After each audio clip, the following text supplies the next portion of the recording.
Have you ever noticed that you need more Botox than usual to get the same effect, or that maybe it just doesn't seem to have much of an effect at all compared to before?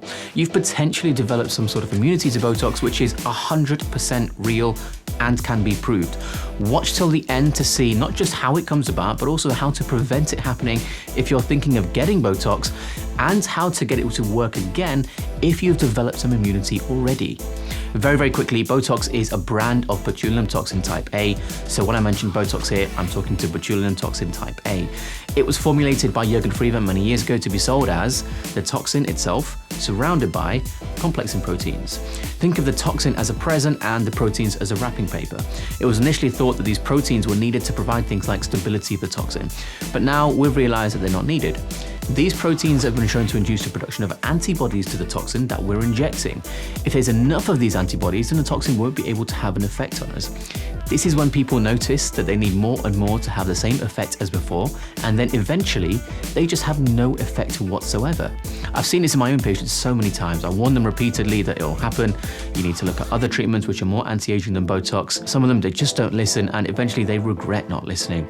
Each time you inject a toxin brand with complexing proteins, you can increase the level of antibodies. So how do we avoid this happening?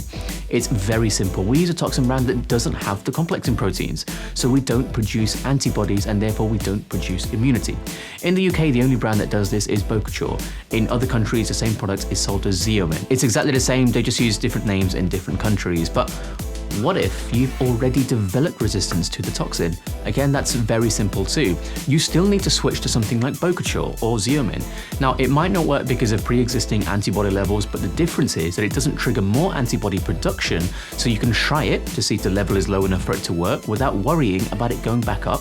And eventually, when the level is low enough, it'll work again. The speed at which the antibody level drops isn't fully understood, but we know that it does happen. Now, if you're clever though, you'll have realized over the course of this video that it probably is a good idea to just never start Botox in the first place anyway, because if a product just sends you back to the way you were just a couple months later and you still carry on aging and developing new wrinkles, then it's not really anti-aging or improving your skin anyway. It's just covering something up so you can look at it later instead of now. Anyway, isn't it?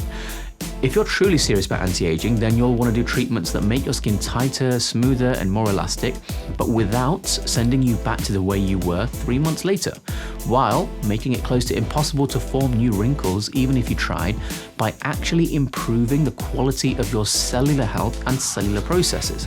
Treatments that can do this achieve this effect by doing things like increasing skin thickness, collagen, elastin, fibronectin, increased gene expression of important proteins, etc., etc.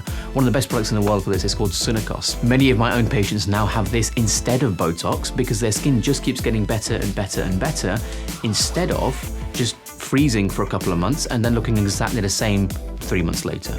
You can see exactly how Sunakos is done by clicking right here.